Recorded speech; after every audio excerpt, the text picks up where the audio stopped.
Actually, Isn't the V down is there? going in the wrong direction. V is down. So here, sum of the forces in the y direction equal to 0 That's gives the us, V, right? what's that? That gives you. the That'll V. give us V. So we have RA minus V equals 0, or V equals RA. Okay?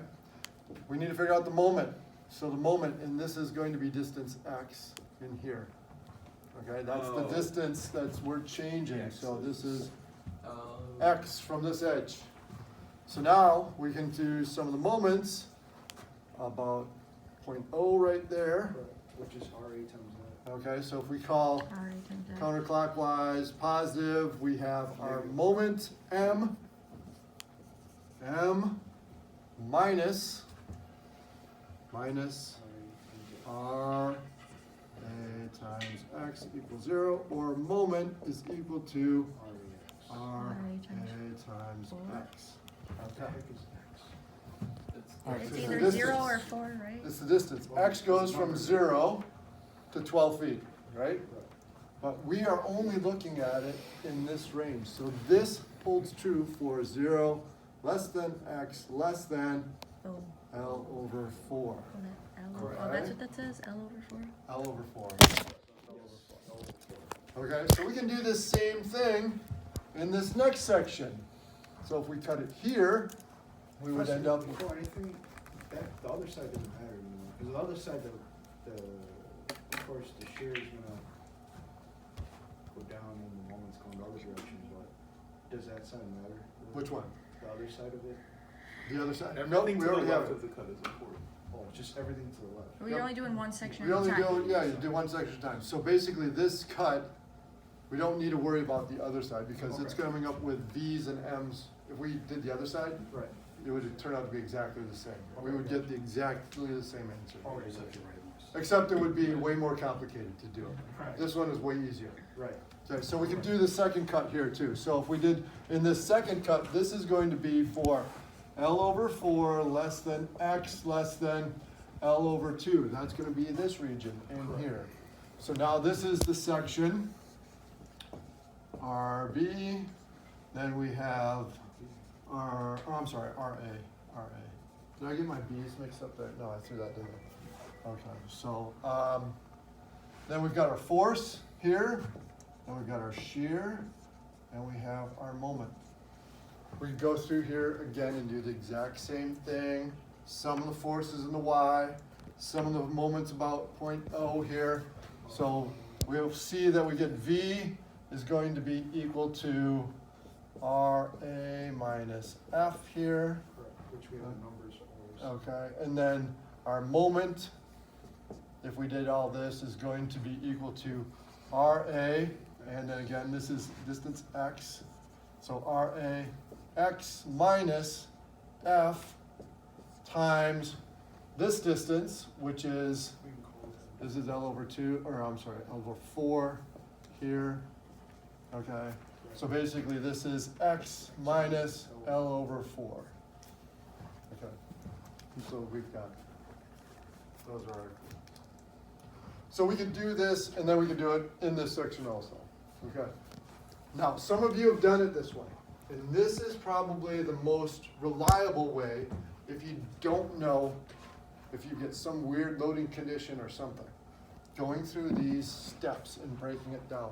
Because then if we go to plot it, right, our shear on here, so again, I'm going to line this all up. Okay.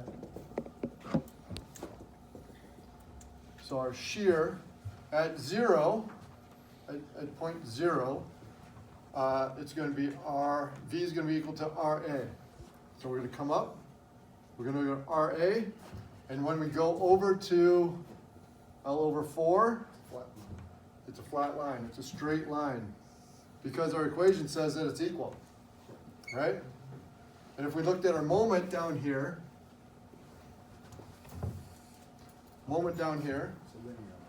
it's a linear line. X is 0, it starts off at 0, so that's going to be, starts off at 0, and we know that it's going to start off at 0 because there's no reaction moment, and it is going to go up linear to some point there. Okay?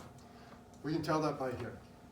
We can also, now that we looked at it from a cut standpoint, the easier way to do this is to know the general shape, so we can come through here and do it graphically. So, we know RA, we know RB, we know RA, we're gonna come up. So it's gonna come up to RA. Between here and here, there's no shear force. It's gonna remain constant, and we can see that from the cut here, but graphically, since there's no force there, we know it's going to be linear. Once we get to this force, it's going down, so it's going to come down. This length of this line is going to be distance F, okay? And then between here and here, there is no force, so it is linear again. So now, but this right here is going to be RA minus F. That's the value right here. If we look over here, RA minus F. We get exactly the same thing, right? I like that. I like that. Got it. So Professor, how do you know that it's not to zero and it's actually a negative number? Not to zero? Right. Because Well- RA is only 925 and the F is bigger. Well, yeah, you don't know. We don't that know what unless it you is. plug in the numbers. We don't know what the numbers is. So if you're doing it graphically, But you you're can gonna say, find RA and RB before you start, yes, right? so right. So you can will start know to- what the You numbers could are. do this. So if you find RA and RB before you start, you can say, okay, RA is this, and you can say whatever. I'm gonna So just it's make up some 900, numbers. let's just It's- 900. It's 900. I'm gonna say RA is 900, so I'm coming up here. You I go know it's gonna be down. linear. Then it's gonna come over here and it's gonna drop, and I know it's gonna be 1250. minus 1250. So I'm gonna take So you 900 know minus that- 1250. Now I've got this value. I know it's gonna be linear, Right. okay? Then I get over here. Then I get over here. Then what happens? Becomes a key sort of Okay. Some weird It's stuff. a uniformly distributed load. So what's happening is that for every inch or every foot that I go over, just going down. it goes down the same amount, okay? Oh, so it's So if I go over 1 foot, it goes down a certain amount. If I go over 1 foot, it goes down the same amount. If I go over 1 foot, it goes down. It is a straight line, right? straight line down. Straight line down. It's pointing down. Then that's gonna take me all the way to the end. Now, this force, the total force in that distributed load is Q times the distance, L over 2. And I know this, so Q is 200 pounds per foot, L over 2 is 6. So this is 6 times 200, 1200, okay? And it's going down, so from here, 1200. so from here to there is going to be 1200. So I need to take this value and I need to subtract that off. And now I know what this value is down here. Correct. Okay? Now when I do that, this distance should be equal to RB because I'm coming all the way back to 0. Now if you calculated RA and RB, It should be. you can go through this, and if you get to here and you say, okay, this should be 1200 minus this, gives me some value down here. If that doesn't match up with your RB, Screwed up. you messed up somewhere, and you can go back and take a quick look at So then- Okay, it. Okay? so- If it is the same, you feel pretty confident that you've got the So right then thing. for the moment. Yeah, what do you do for the moment then? Okay, so moment graphically. Graphically. So here, this area, so basically the moment at this point Ooh. is going to be the area of this. And now this is above, this is in the positive shear, this is negative shear, so this is a positive. So we have RA times L over 4, okay? That's gonna give us the height right here, at that point.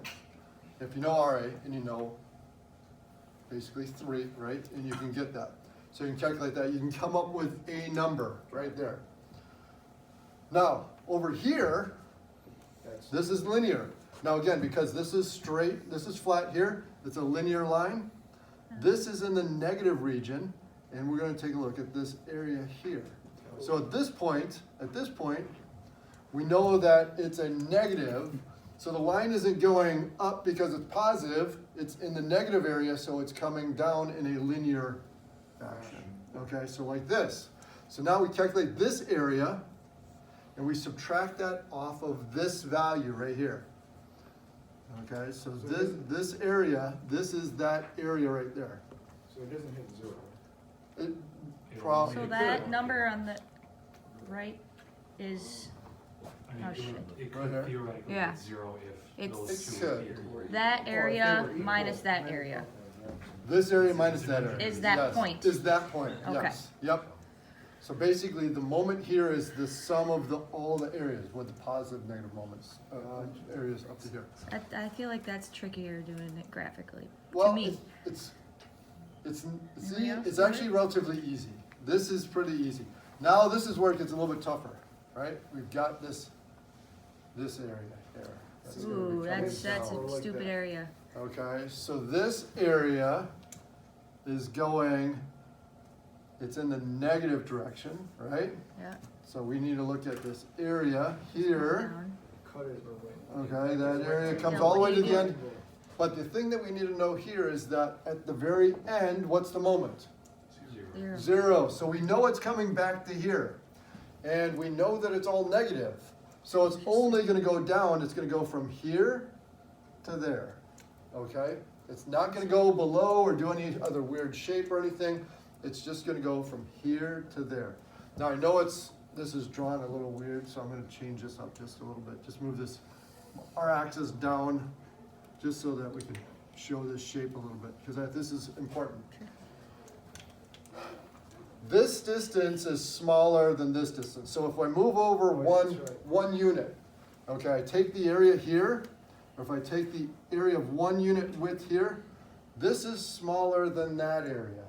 So it's going to be going down faster over here than it is over here. So this starts out at a small slope getting to a bigger slope. Think of someone Small sliding slope. down a hill. Or you can think of it this way, is that the shear is the slope of this line, okay? Positive slope, that's this one. This is a negative slope. This is, and the value of those is the slope. So it's starting off at kind of this, it's actually kind of a tangent line here. But it starts off and it's getting bigger, bigger, bigger, negative slopes. Makes sense. I want you to be able to make that shape. Make sense? Yeah. You guys got it over here? Making sense? Makes sense. Graphically, and then this is easy because we know it starts here, 0, ends there, 0. We've got basically 2 main points that we need to figure out, and all we need to look for is typically the maximum, minimum values. Okay, so we don't need to figure out all these intermediate forces or moments, we just need to look at those main points. So how do you find those two values again? This one, Yep. That's just. area from here to Oh, here. so you can, okay, you got a That's square. that area. You got two This one squares or rectangles. Minus that, okay, so that's. Okay, yep. Okay, and then here, It's just to 0. It goes So to 0. You just need to know that it's that shape if because this it's, didn't go, if it stopped short in here, then we would have to figure out there'd be one more Yep. that we'd have to. and it's that shape because it's a distributed load? Okay. Yes. Uniform distributed load becomes a linearly changing shear force on that. Makes And sense. then what does a non-uniform distributed load look like? Yeah. Uniform. It's like Parabolic into a cubic.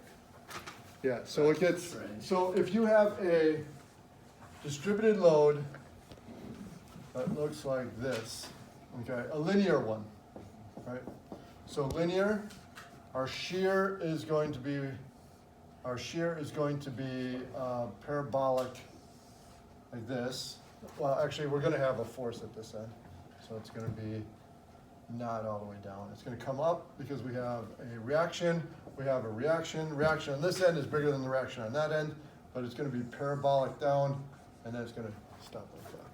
Then when we look at the moment is going to be, this is a first order parabolic cubic equation there. Will it pretty much look the same? It looks the same, yeah, it looks the same, but it would be a cubic equation. So with that one, the moment, since it's bigger over there and Bigger. shorter over there, it's gonna be steeper here. It's Yep, gonna go exactly. So in this case, the moment's gonna go more like that, but it's a cubic equation. Okay, So, that makes sense. But it ends at 0 somehow? Yeah, because then the Yeah. last moment. You know, where, so this is actually drawn, this, okay. since we don't have numbers, essentially what's gonna happen is this is going to cross the axis. Remember, because we're gonna have, these are both gonna be positive upward. So we're gonna come up, this is gonna go parabolically down, and then it's gonna come back up. So there, it's gonna go like that. But this area and that area, so it's gonna go basically up to, cubic up to here, Don't put one of these on in front. and then it's gonna come back down, like that. Okay, Right, because that part's small. so that's, the so it's not that. Does that make more sense? Especially if this is a simply supported beam. Cool. Okay. You can do this. You can do this, okay? It's just more complicated. And in this case, when I say graphically, these ones may be a little bit more hard to do, so we want to cut it. If you cut this and draw the equations, do the sum of the moments, sum of the forces, you'll be able to get these values more accurately. Can we literally look at the numbers and draw it versus like cutting it like that? Yep. Yeah, as long as you know kind of No, that you know, in like the here. reaction You is can like graphically 100 do it, then do it. 1250, you know that it's gonna flat line. and more Yep, of it. it's gonna come up and down, yeah, so you can draw that shape, yes.